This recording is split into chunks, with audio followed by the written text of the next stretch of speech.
You don't get your freedom of religion by curtailing somebody else's freedom of speech. From Interfaith Alliance, this is The State of Belief. I'm Interfaith Alliance President Reverend Paul Brandeis Rauschenbusch in New York City. These things work together. And so it's really important to understand you need those diverse books there in order to have religious freedom. There is a relentless push to rewrite history and erase stories that don't fit with a narrow view of who matters and who doesn't. But challenges are happening, and a top voice in that effort to push back against censorship is activist and advocate Kelly Jensen. On this week's show, we'll get into what the stakes are and what principled resistance looks like. Today's topic is censorship and book banning. At the end of the show, you'll hear from a civil rights activist who was literally a student of Dr. Martin Luther King Jr. His lifetime of experiences and activism are represented by treasured items he generously donated to the Smithsonian Institution, only to have them sent back recently. So make sure you keep listening to find out about that story. I'll be joined by NAACP of San Francisco President Reverend Dr. Amos Brown. We need these conversations now more than ever. If this is something you care about, please make sure that you subscribe and share and rate the State of Belief podcast at Apple Podcasts or whatever your favorite podcast platform is. Our library of past conversations includes over 100 hopeful, empowering interviews with guests like Michael Eric Dyson, Representative Eric Swalwell, author Catherine Stewart, Amy Spatalnik, the list goes on and on and on. So you can help grow the State of Belief with a financial contribution right now. Find out how on stateofbelief.com, and you can support and join us in the work of Interfaith Alliance at interfaithalliance.org. Before we get started, there's something I want to get on your radar, which is an incredible letter that I was honored to participate in. We organized over 25 Christian leaders to join together in a letter denouncing the anti-Christian bias task force that the White House has launched. The reason we did that was it created almost this weapon that could be used against people, this idea of anti-Christian bias, which really is not a thing, but that people are feeling like they can't say what they want to say. Like the examples they used to launch this anti-Christian bias task force was, these were, they said, well, these anti-abortion protesters were arrested in front of a clinic. Well, they were breaking the law. I mean, it doesn't give you a free pass because you're a Christian if you're like telling other people across the country what they could do. And anyway, they're using this to support a kind of who matters, who doesn't, whose opinions count. And for us as Christians, we know it'll be used against us. We don't count. We've heard me say it over and over again on this show. Like this administration, this White House has been so hostile to Christianity, to any Christians that don't agree with them politically. They've gone after, they've attacked, including the Catholic bishops, including the Lutherans, including, Mary and Buddy. They've gone after all of those. And now they have the gall to say, okay, we're creating this anti-Christian bias task force. What they really mean are the Christians that agree with them. And they're going to create a kind of hierarchy of what beliefs matter and what beliefs count. And so I want you to take a look. We're going to actually be inviting more people to sign this because we had such an incredible response. Again, like 25 Christian leaders, really amazing people who went out and said, we don't appreciate you using Christianity in this way. And by the way, you're deporting Christians who came here to escape persecution in other countries. And there is actual real problems in the world where people can't pray as they want and people can't, express their faith. But that's not what we have going on over here. This is a power play, nothing more, nothing less. It's a dangerous stunt. People are standing up against it. We're inviting you to also join. If you are a Christian and want to join us in decrying the anti-Christian bias task force, Please join us and add your name. It's going to be available on our website. You'll be able to find it. And it's just really important that Christians, there are real problems. Anti-Semitism is a real problem. Islamophobia is a real problem. There are crimes being committed against people all across the country based on identity. And yet this is nonsense. And so we have to stand up, we have to say it, and we have to really push back and say we actually don't do this, certainly in the name of me and my Christian faith, because you're not representing me. So wanted to get everybody up to speed on that. And now we are going to get to our guest. Kelly Jensen is a passionate advocate for intellectual freedom, democracy, and the right to read. As an editor, writer, and former librarian, Kelly has been on the front lines of the fight against book bans and censorship, shedding light on how these issues intersect with broader threats to democracy and religious freedom. Through her work at Book Riot and her extensive research on challenges to access and information, she's become a leading voice in the movement to protect diverse stories and ensure that all communities, especially young readers, have access to the books that shape their understanding of the world. Today, we will dive into the growing wave of censorship, the role of religious extremism in book banning efforts, and what we can do to safeguard free expression and democratic values. And so, Kelly Jensen, welcome to the State of Belief. Thank you so much for having me. And I'm really excited to have this conversation with you, even if the topic isn't always the happiest to talk about. You know what? It's happy if we make it happy, because we're pushing back against something so bad. Yeah. And so, pernicious and dangerous. And the fact that we're talking about it, and the fact that our listeners get to hear your voice as inspiration on what we can all do. I'm glad, even in the face of all that we're, up against. Let me start just by the way I like to start with people these days, which is a very basic question, but feels essential. How are you doing? And how are you caring for yourself in the face of all that you are seeing and all that is coming at you? How are you doing personally, your mind, body, spirit? It's been rough. I'll say that. And I add to that though, like, since I started really focusing on this, as we've seen the rise in book censorship and in attacks on public schools and public libraries, I don't think that my experience or my feelings have changed since the beginning. It's been rough since the start. I will say that I think in the last 4, 5, maybe even 6 months, I felt a little bit more optimism, in the sense that I'm really seeing more people understand what's at stake and what's happening. And they are showing up in ways that so many of us who've been doing this work and have been begging for this kind of engagement, it's finally happening. And I think that that is really worth pointing out and saying. And something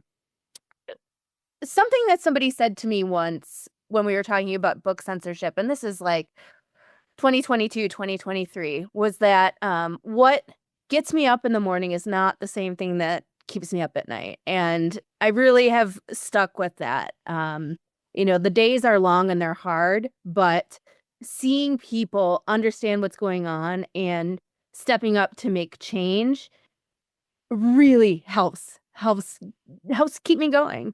Yeah, I think that's a really important point. Like in some ways, the most kind of beneficial to our health, our well-being, is really kind of solidarity, that other people see us and other people, appreciate us, but also that people are willing to show up with us. Yep. And that, it doesn't feel like we're crazy, Right. Yeah. And I mean, that's a huge part of it too, because I very much remember in 2021, when this really started to pick up, I was telling people who worked at public schools and public libraries specifically, I said, you really need to not put anything in email, because these people are going to FOIA and they're going to share it, and you are going to be colored as the type of person that you're not. And even if it's good news, you're celebrating that you got a grant for more queer books in the library. they're going to turn that a different way, and you are going to become this target.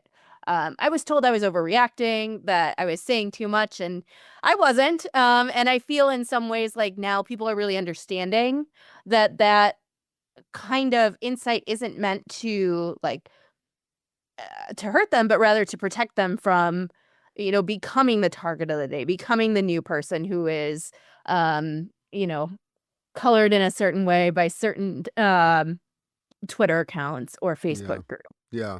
I mean, one of the ways that I became so passionate about this is fairly recently, was, when I went to meet with the policy core at American Library Association, and I was very interested in censorship and how it was manifesting itself as an expression of white Christian nationalism and all kind of and but to be in a room where people were literally in tears talking about the ways that librarians have been targeted, whose lives have been, people have been doxxed, people have been called groomers, people, this incredible attack of a community that is trying to make the world a better place through stories and through information. And it really hit me as like, oh, these folks are on the front lines, but that nobody is appreciating what they're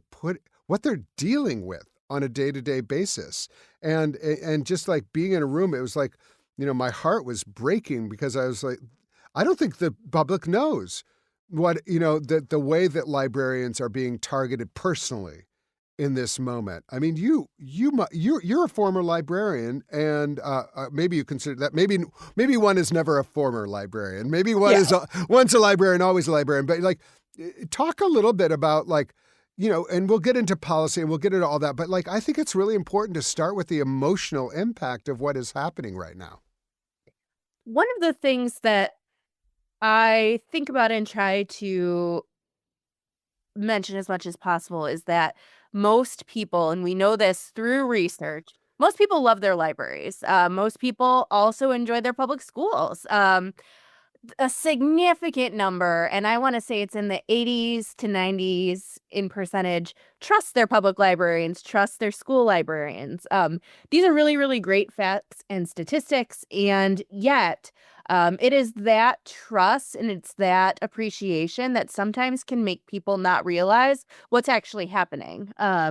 Because they appreciate it and they know so many people do. They aren't thinking about the tools and tactics being used by that small percentage who are causing the problems day after day. So for a lot of the average library users, they just don't know. And that's not their fault. I think that there has been a better understanding of the importance of showing up for your libraries, particularly in the last year, as more and more of this has gotten to your average Joe, Yeah. who loves the library and has just never needed to advocate Right. for it because it's always been there.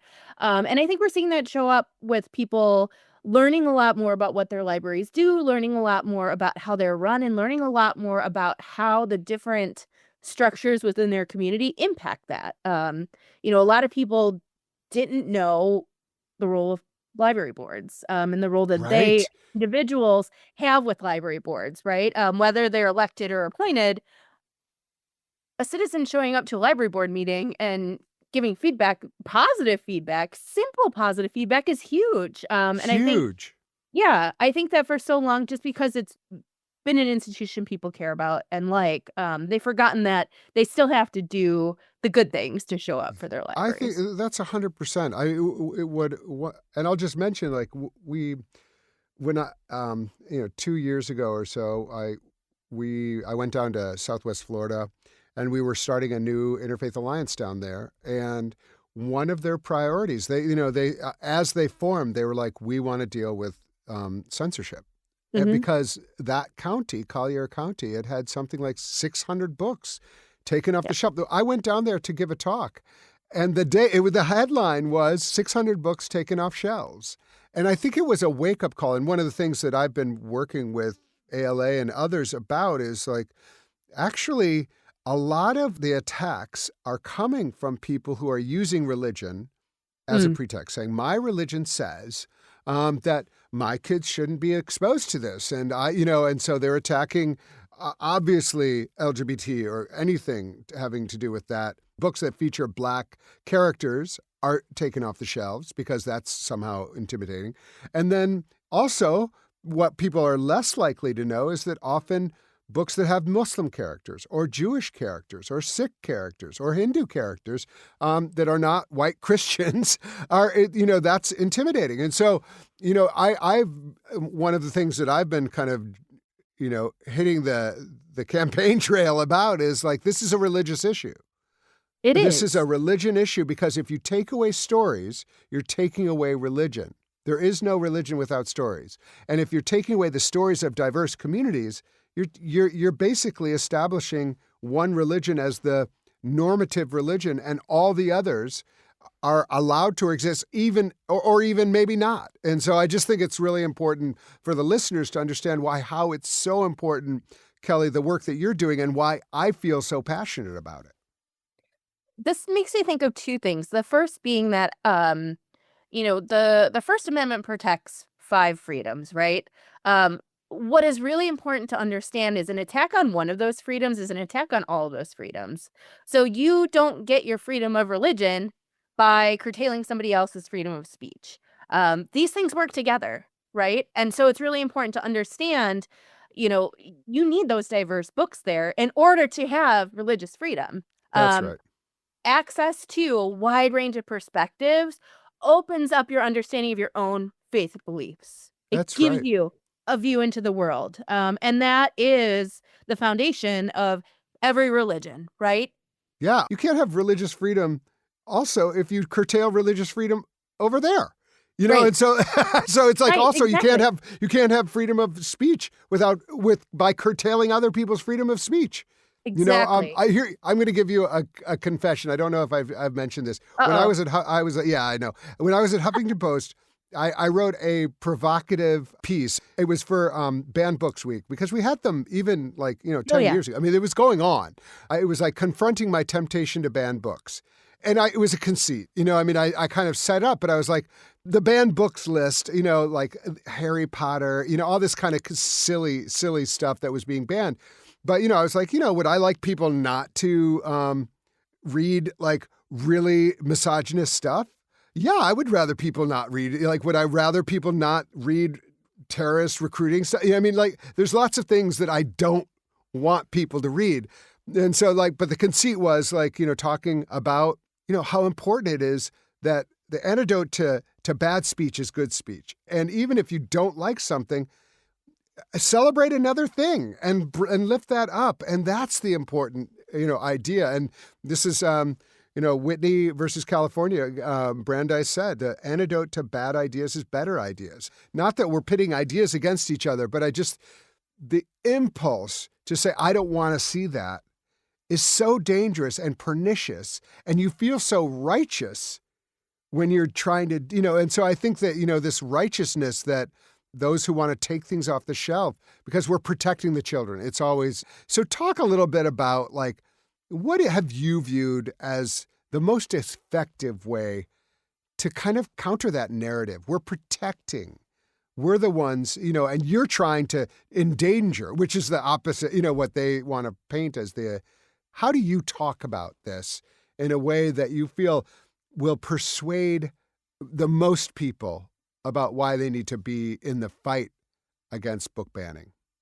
To buy myself a little time as I think about this, I want to go back to your last question, because what you just said really teed up a thing that I wanted to make sure I mentioned in this, because it's a thing that I've been talking about a lot more because I've seen it come up a lot more. And it's this idea that there are people out there who think we should ban the Bible in sort of a retaliatory way to these book bans.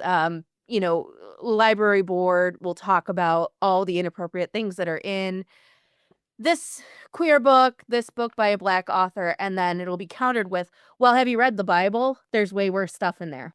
And for me, this is one of those things that makes me the most furious for a couple of reasons. One, we don't end book bans by banning books, right? Even if we're trying to be kind of like tongue in cheek about it, it's really a waste of time and energy on the part of everybody involved. If you do file a formal challenge against the Bible in a public library, that's time and money that this committee now has to spend reviewing that and going through the process rather than actually doing their jobs and Mm. supporting the library.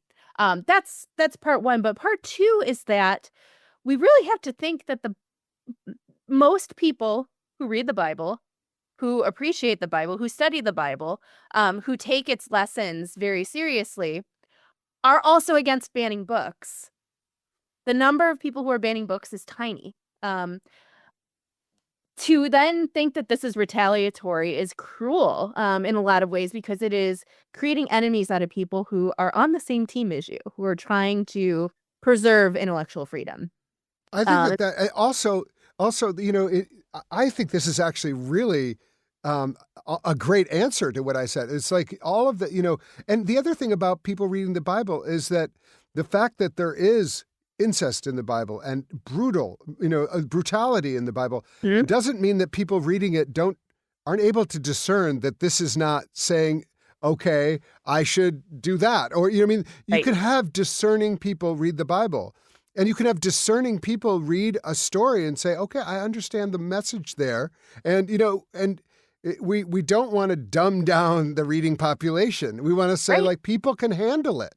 People Right. can handle it. And if it's not for you, don't read it. Exactly. But I think that's so important because I hear that all the time. Oh, we should ban the Bible then. And it's Yeah. just like, and I really appreciate you saying this is time that librarians and library boards have to spend that they Yep. should be doing other things that libraries are really meant to do. So, okay, listeners, you heard it. Banning Bible is not a good tactic. And Kelly, like, I just really appreciate, Book Riot is amazing. Can you tell us a little bit about Book Riot and like the work that you do on Book Riot? Because I want to make sure people understand that that's a great resource as well. So Book Riot is the largest independent book website in North America. We know that for a fact. We don't know globally because we don't know what's happening in other places, in other languages. So Book Riot covers pretty much anything when it comes to books and reading, book culture, reading culture.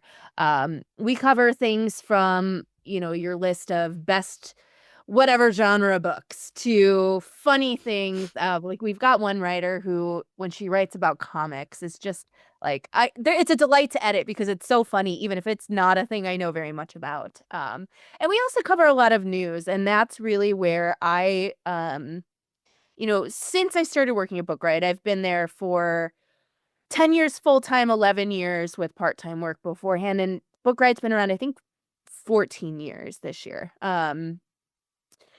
I was writing stories about censorship as they came up because they weren't coming up that much. They were happening, but it was easy to write a piece or two a couple times a year about a story that was blowing up. But as I was still doing this in 2021, I was like, I can't keep doing this. I need to find a way to capture the moment and what's really happening here because a one-off story is not enough to kind of give this sense of a rise in book bans.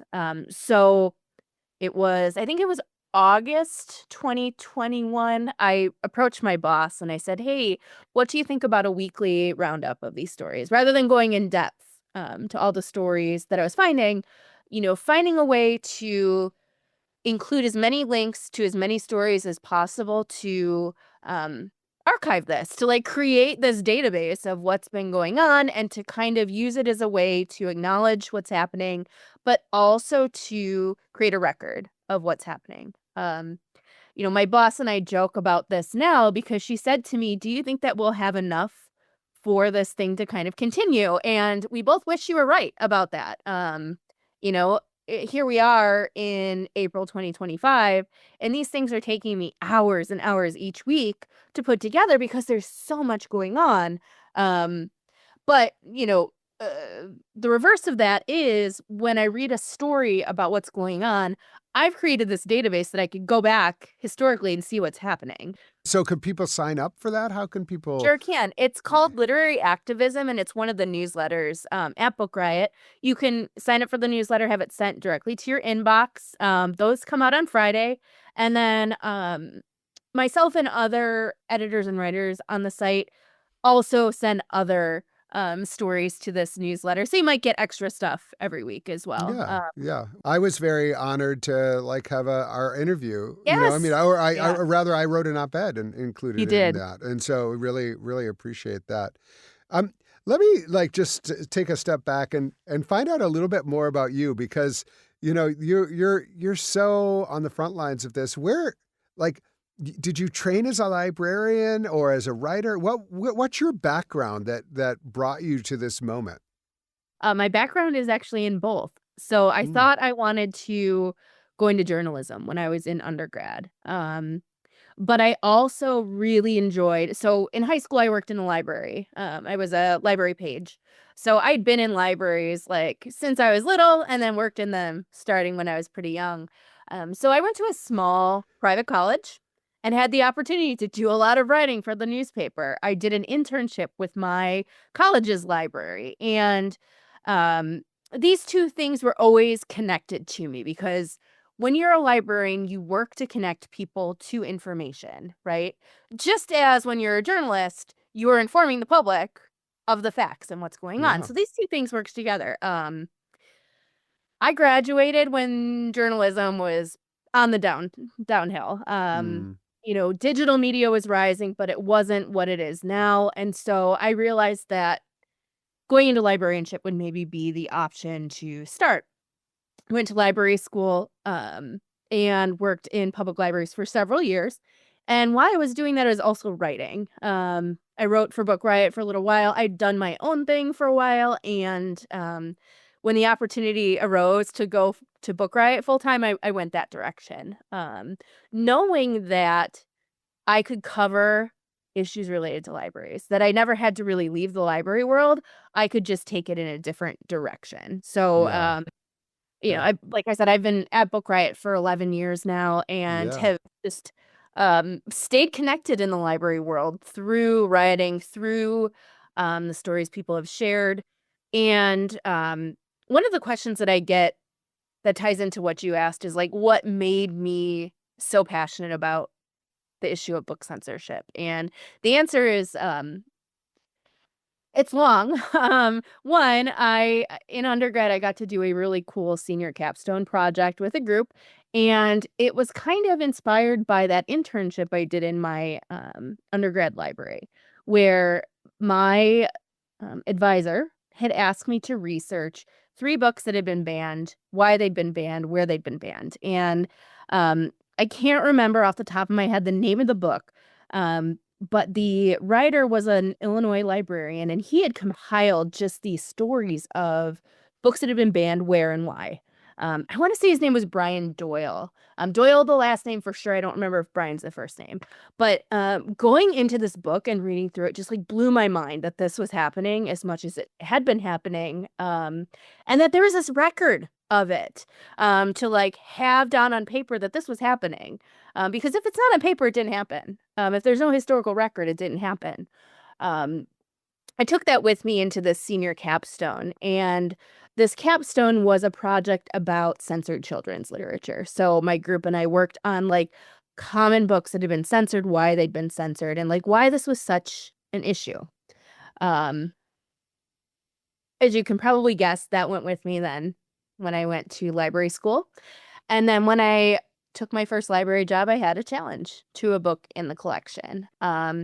It was an audio book in the teen collection, which I oversaw, and the parent had slipped a letter into the audiobook saying that she thought that the book was completely inappropriate for her daughter. She was really disgusted that we had it, and she didn't think it was appropriate. It wasn't a formal challenge. There was no what kind of outcome she wanted, but I really sat with that for a long time.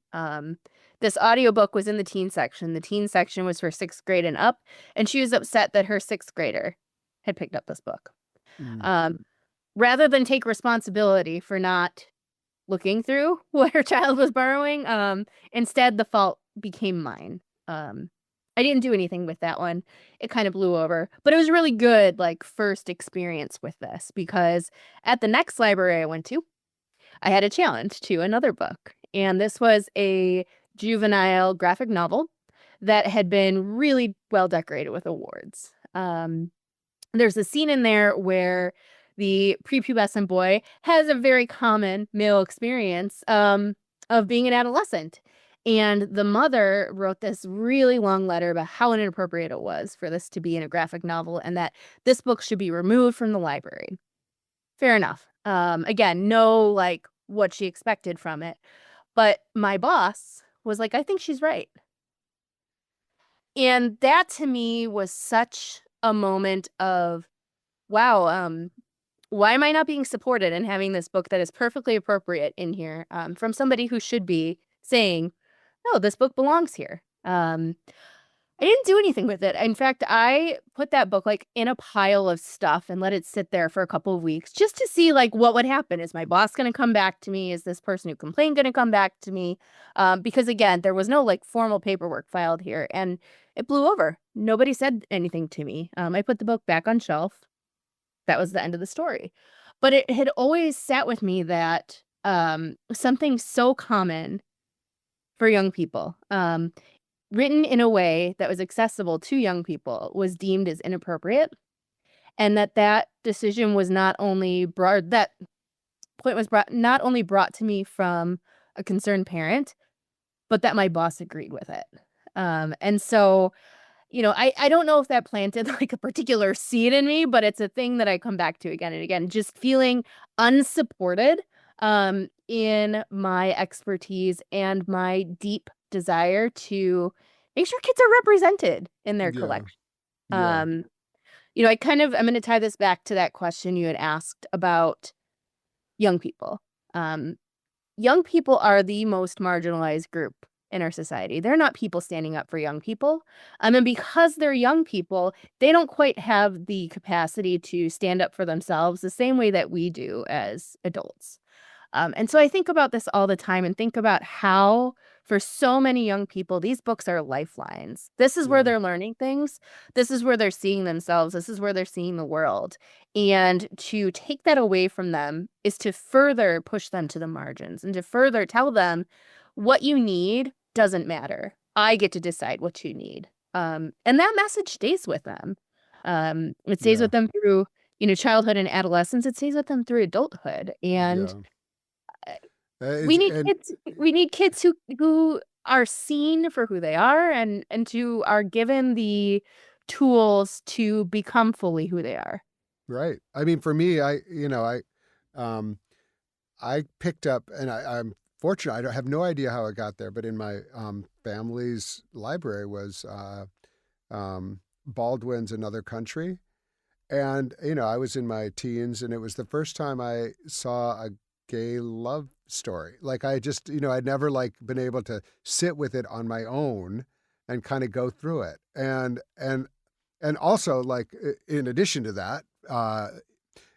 Compounding its goodness was to really sit with incredible writing about the Black experience, which I hadn't really done. So not only did I feel my own life reflected, I got to get a literary insight into another life Mhm. that was completely different than mine,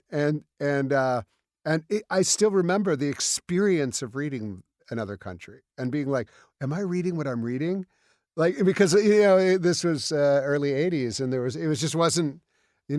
weren't a lot of good stories out there at that time that I had access to. So, and today, we're in a moment where I'm very fortunate that my kids go to a public school in New York City where, it's not really pushed on anybody, but there are stories that have, same gender parents. And that is just like it's not a thing. It's not it's not indoctrination. It's just like, okay, this is part of the story of this neighborhood Right. and this community. And so it's just, I do think it's, for young people to see that and for it to be part of the world, is, it is so important. Up next, much more with Kelly Jensen, and later, Reverend Dr. Amos Brown with a personal story of censorship.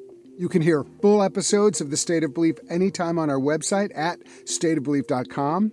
You'll also find links to topics we discussed this week, as well as transcripts and more.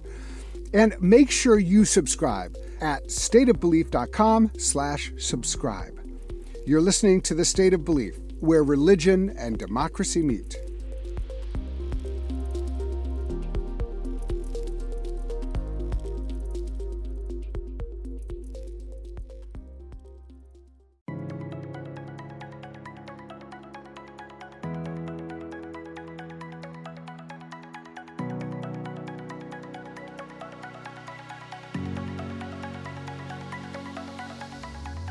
Welcome back to The State of Belief. I'm Interfaith Alliance President, Reverend Paul Brandeis Rauschenbusch.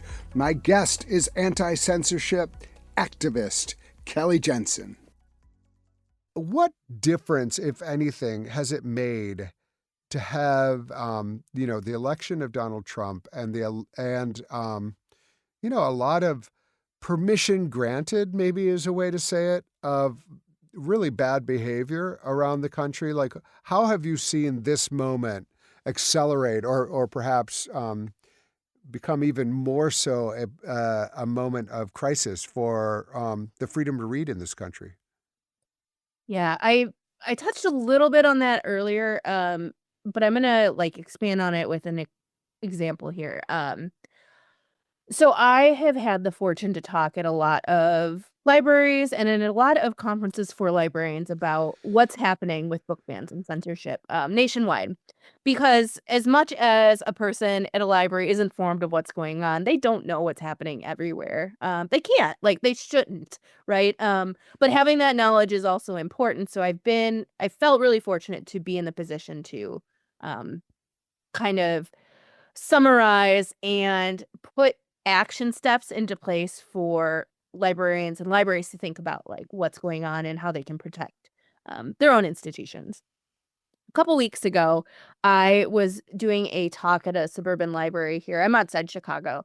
And it's a talk I did for a different library a year ago, not even a year ago. It was in October, so before the election. The audiences were both very receptive to this conversation, were eager to have it, but the conversations were very, very different. That October one, there wasn't a whole lot of engagement with the audience because they were there to learn something new or pick up more information that they hadn't already learned. The second group, and again, demographics in these communities are very, very similar. So this is not there's not a big difference in terms of who showed up. But at the second one, they wanted to have a conversation rather than to be talked at or talked to because they were very aware of what was happening. They had seen it. They had started to see these big headlines about what was going on. Just the level of understanding how national level politics were impacting them on the local level has shifted very fast. I think that this is good in the sense that it's getting people engaged, but obviously bad in the sense in that people shouldn't have to be worrying about this, that this shouldn't be happening. I had mentioned at that talk how important local elections were, and these people were so eager to talk about that, how they were researching their candidates, that there had been a recent school board election for a neighboring school district that the kids had spoken up about one of the candidates being a bad candidate and how the kids were convincing their parents of the importance of these elections. Wow, that is great.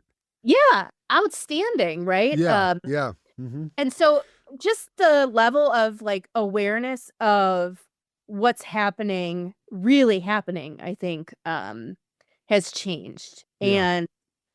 And this particular group, I said, show up to your board meetings. If you can't go, write a letter, drop a comment card. This stuff is really important because the board wants to know that the library is doing a great job. And numerous people at this meeting were like, where can we get the cards? We're going to fill them out now. And I'm Yeah, this I is love the energy. that. Yeah, yeah. I wish it had been there before, but it's there. And That's so I think great. It is. And so I think it's now harnessing it to continue through what will be a long period of time. I would say 4 years. We don't know that. We don't know how long this might Right. happen. But Right. Right. Well, I mean, I think that I do want to like kind of underline for that for our listeners is that there are things you can do right now. You can show up for library boards, for school boards, and really let your voice be heard. And one of the things that, that I talked about in the op-ed for you and really, really strongly believe is that diverse religious communities that support the freedom to really read, you're the best antidote yep. to these folks who show up and say, I represent religion and my religion says, and I'm speaking for the religious voice and I'm speaking for the moral voice.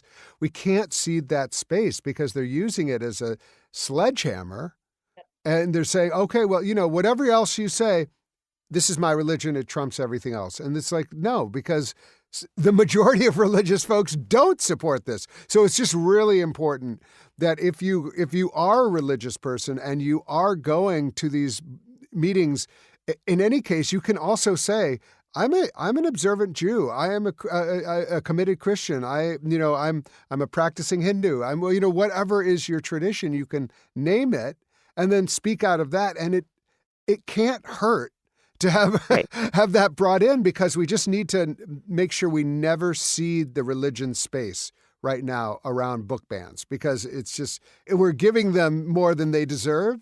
So specifically, the three things that you've mentioned are showing up to meetings, writing notes, and there's library board. Explain that each library has a library board. I don't think I Yep. knew that until last Oh, year. yeah. I mean, I kind of consider myself as an aware person. I didn't know there was library boards. And so Yeah. so library boards, school boards, what else, I want to just make sure that our listeners are getting resources as much as possible. Yeah. Library boards, school boards, city councils. Those are really great places that are going to impact everything you do in your day-to-day life. These are the people who are making decisions about what happens in your community. So knowing that they're there, knowing that you are, as part of the public, represented by these people and therefore have a right to show up to these meetings and share your opinion and your insight, do that. It's so important. Library boards are a mix of either appointed positions or elected positions. So, if you are passionate about libraries and passionate about helping strengthen your library, you could always run for a member of the Yeah, library board. right.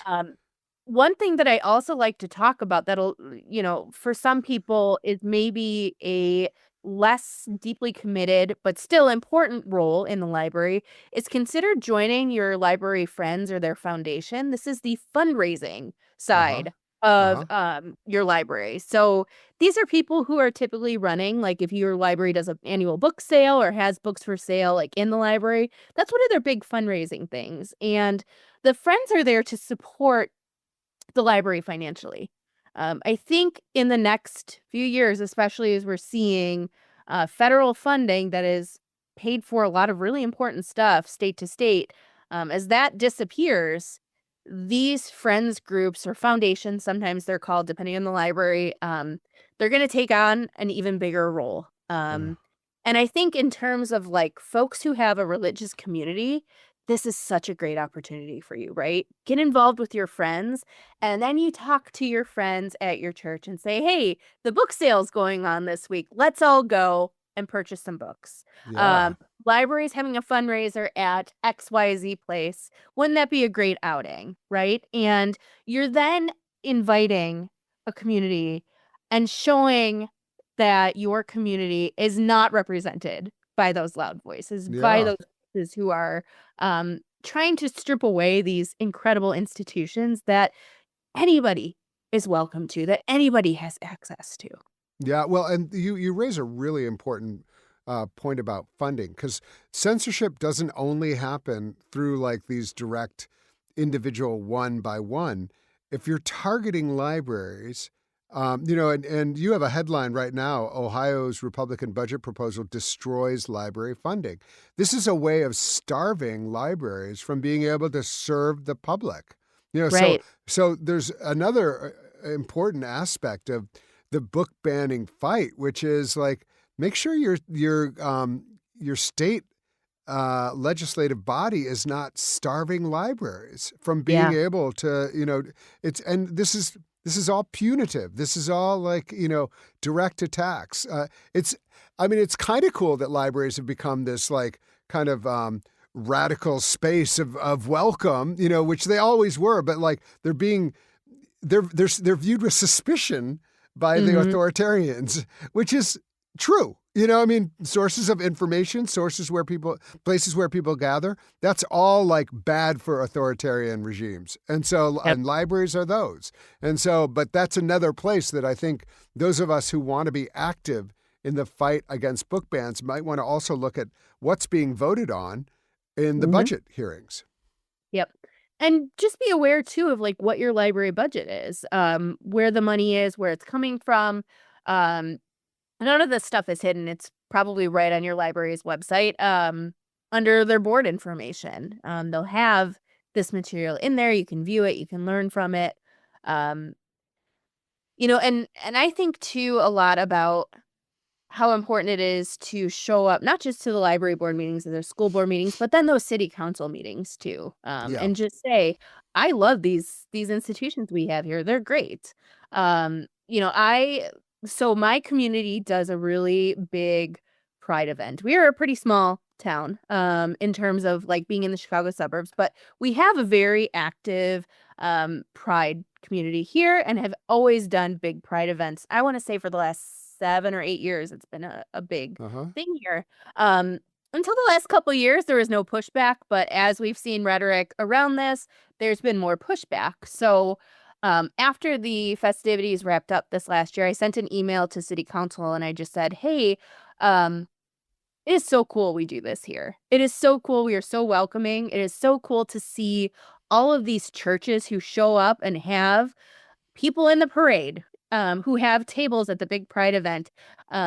This is like an open and welcoming event for people of all backgrounds. And it is incredible we have this here." Basically, that was the email, right? Just a few paragraphs about how Yeah. awesome it was. And not one, but two, maybe three people responded from city council and said, "We never get nice emails like this." And it Yeah. was one of those moments where I was like, "You're right. You probably just get the complaints." And You yet, probably exactly. you know, Exactly. how That is so important. I right. mean, I remember after the Respect for Marriage Act passed in the Senate, and we were really involved in like rallying religious communities and we presented a letter, national religious groups supporting the Respect for Marriage Act. It passed, and we were going through the Senate. We stopped by a random Senate office that had supported the bill. And we just went in there and we said, "Hey, we just want to quickly thank you for voting for the Respect for Marriage Act. We're we're a religion and democracy organization, bada, bada, bada. And I'm a reverend." And I gave them my card. They said, "We never get this. We got so much negative around this. We never got any positive." That is huge what you're saying. And it has to do with book ban, but it also has to do with everything. If someone shows up for you, thank them. Mhm. Because they are getting lots of pushback. And instead, like, just remember that they need to feel like people have their back. Yeah. Otherwise they're going to lose their spine. I just, Right. And yeah.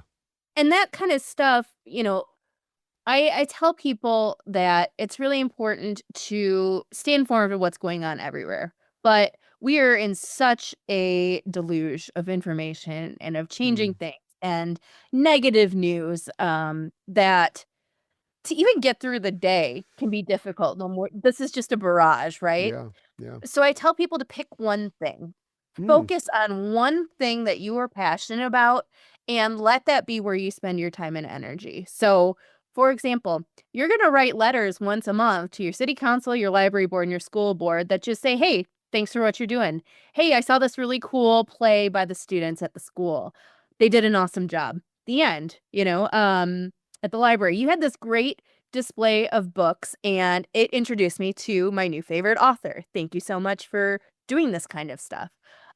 You put that on a calendar once a month. You dedicate an hour. You've done a lot of really incredible work. You With know what? You can say like having running an organization, and you know this too. Whoever gets that letter is going to show it to people. yes, Say, yep, look what I got. So it's not just like person, it's also like they're going to show it to someone who's attacking them and say, oh, well, you say that, but I'm going to read you a letter I got. And it's like, that is fuel. And I just right. love that you offered that example. I was actually, as we wrap up, I actually ask everyone, like, what's the one thing you hope people will do? And it sounds like that's one of the things is like, take time. I won't say that I'm not going to, you can say another thing if you want to offer another thing, but it is important not to think like, oh, if I'm not doing everything, I better just do nothing.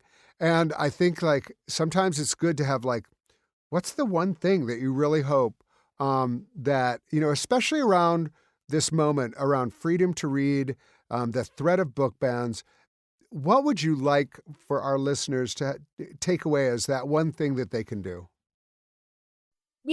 Those letters are important. Show up to a board meeting. One of the things that made book banning groups so successful early on is that they showed up to these board meetings like it was a party they were going to. So you tap 3 or 4 of your friends and say, hey, we're going to go to the next library board meeting. It's at 7 o'clock. We'll stay till it's over. And then afterward, we'll go out and we'll talk like what we heard, what we learned.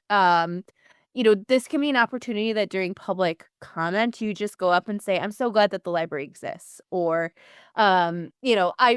if you're into visuals, you can show how worn your library card is because you use it so much, because you're there Mm, so much. And that kind of stuff, it's not only important because it reflects on what's going on at the library. It's important because it gets on the public record.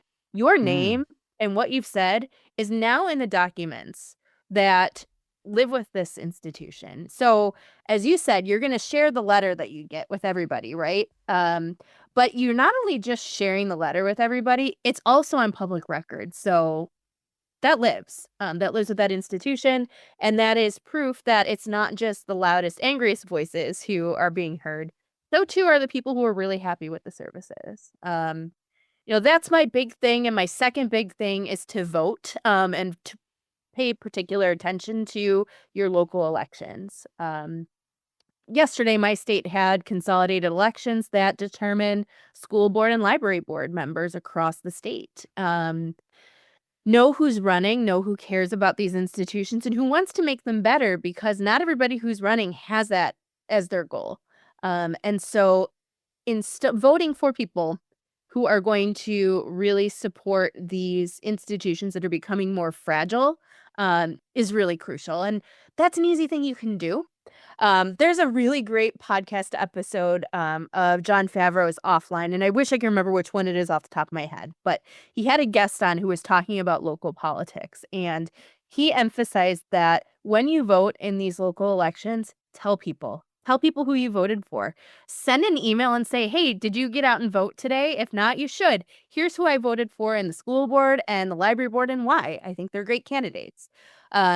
Your personal touch to people in your network makes a huge difference. mm. You can hear from all of the various parties and organizations saying, get out and vote. It's important to vote.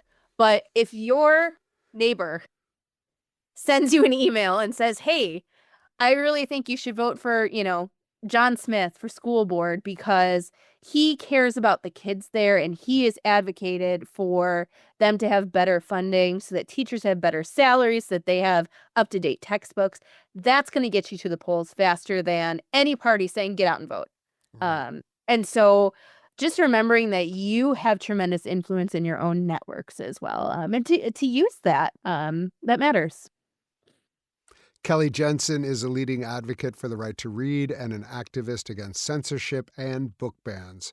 A former librarian, she is a longtime editor at Book Riot, and she has a great weekly email that you can sign up for called Literary Activism. Kelly, I want to thank you so much for your work and all that you do. I really appreciate you joining me here on this State of Belief. Thank you for having me, and thank you to everybody for tuning in. And I'm really excited to see more folks who are showing up for their libraries and their schools. Reverend Dr. Amos Brown is a pastor and civil rights activist. He is the president of the San Francisco branch of the NAACP and has been the pastor of the Third Baptist Church of San Francisco since 1976. As the scourge of book bans and censorship sweep across the country, he found his donation of precious items representing the history of African Americans, the civil rights movement, and the Black church rejected by the Smithsonian Institution. Here's an excerpt from an AP story about Reverend Amos Brown and his items.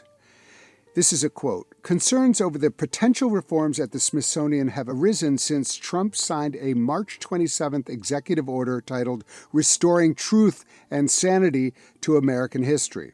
The order argued that the Smithsonian had in recent years come under the influence of a divisive, race-centered ideology and that the institution had promoted narratives that portray American and Western values as inherently harmful and oppressive, and the order designated Vice President J.D. Vance and Lindsay Halligan, a senior White House aide, to remove improper ideology from Smithsonian properties.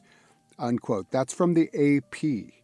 Now we're privileged to talk to Amos Brown about how the Smithsonian apparently does not want to tell the story of your experience in the civil rights movement and appears to be rolling back efforts to tell stories about civil rights in general. And I just wonder if you could tell us how it happened that they sent back your Bible and all sorts of important pieces of history that apparently are no longer able to find a home in our history museums. Now, since 2016, on the heels of the Smithsonian contacting me about considering loaning or donating to the Smithsonian some of my artifacts, and that was requested because they knew from the very beginning of that institution of my long involvement in the civil rights and human rights struggles around the world. And I initially loaned them a Bible that was my father's Bible. It was now over 100 years old. And I was always motivated by Michael 6:8. What does the Lord require of thee, O man or woman, but to do justice, love mercy, and to walk humbly with your God? That passage really inspired me, and all of my engagements in the struggle have been motivated by that passage. And then I got from my father's bookshelf at the age of 13 a copy of the oldest written history of the Negro race that was written by a Baptist preacher named Reverend George Washington Williams, who wrote that book in 1880. It was entitled History of the Negro Race from 1619 to 1880. And he was pastor of the great Union Baptist Church of Cincinnati, Ohio, when he wrote that great book.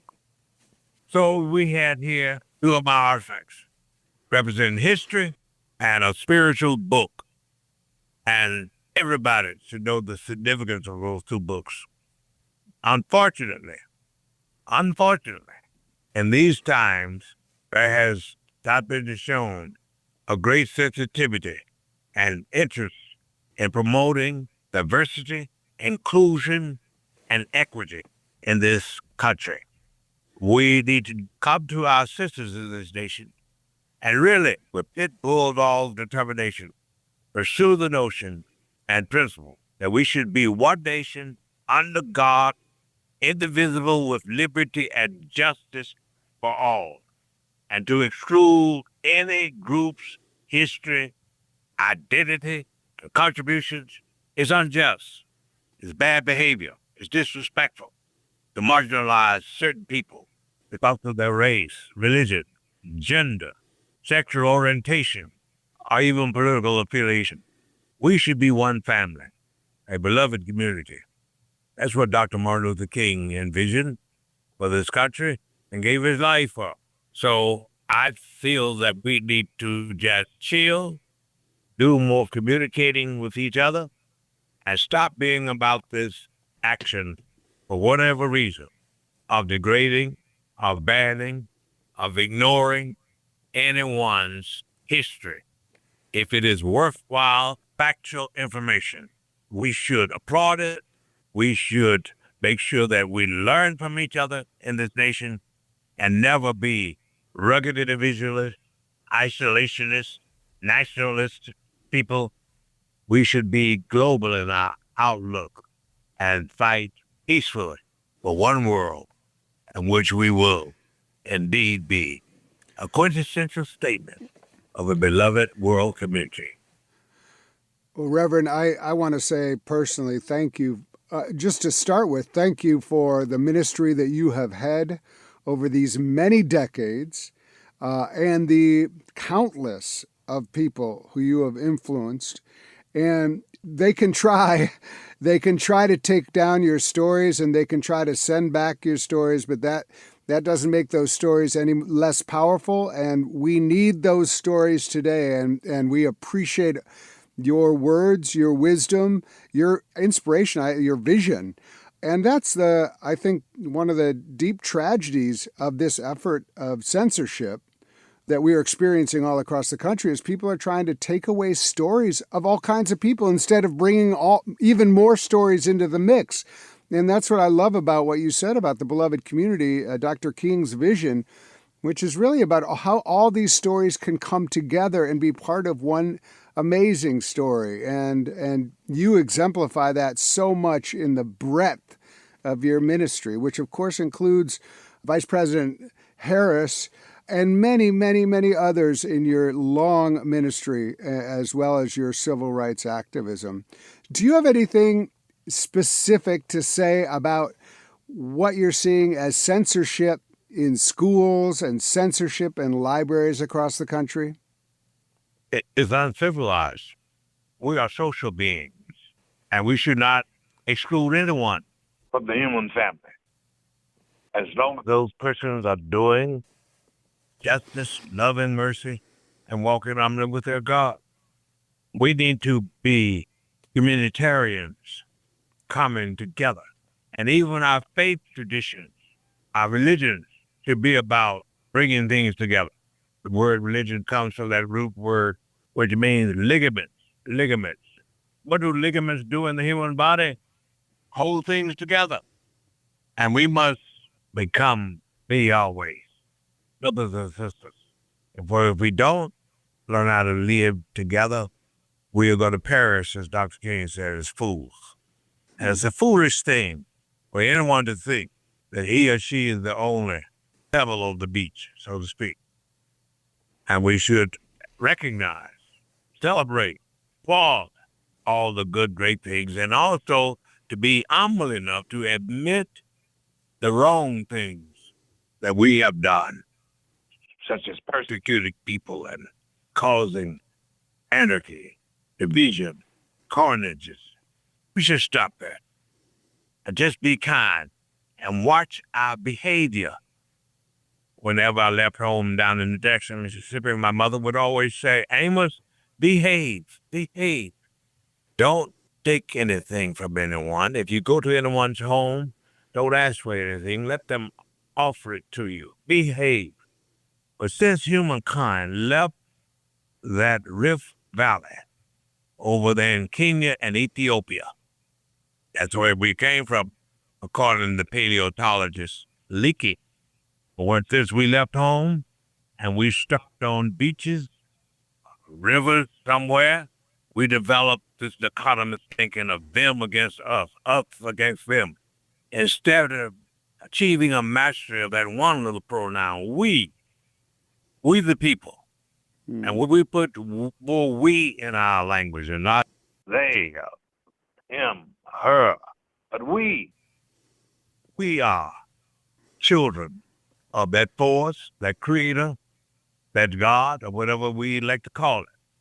And we just stop our bad conduct, bad behavior.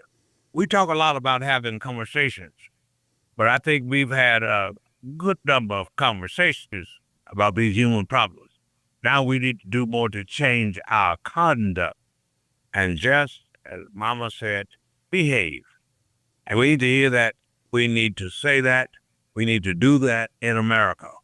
But right now, we have too much meanness, too much badness, too many instances in which we have missed the boat of living out our preaching about being a democratic republic.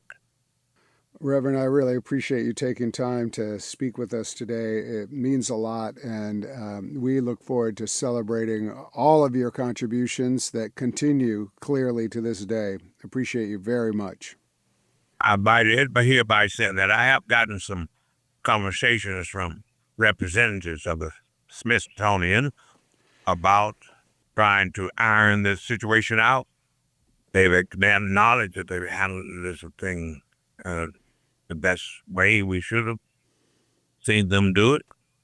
But I'm always open for reconciliation and putting things back together again. But right now, with the atmosphere that's national and with the hiccups that have been made by a different staff at the Smithsonian, we have a task before us to not junk each other. If I had a shirt that got a wrinkle in it, I don't throw that beautiful shirt away.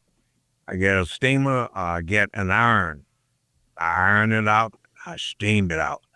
And we need to get this wrinkle of book banning, this wrinkle of being prejudicial in dealing with people. We should all be able to say, we the people are working to create a better universe, a better order where we will live as brothers and sisters. Thank you very much. Thank you for the opportunity of sharing with you. God bless you.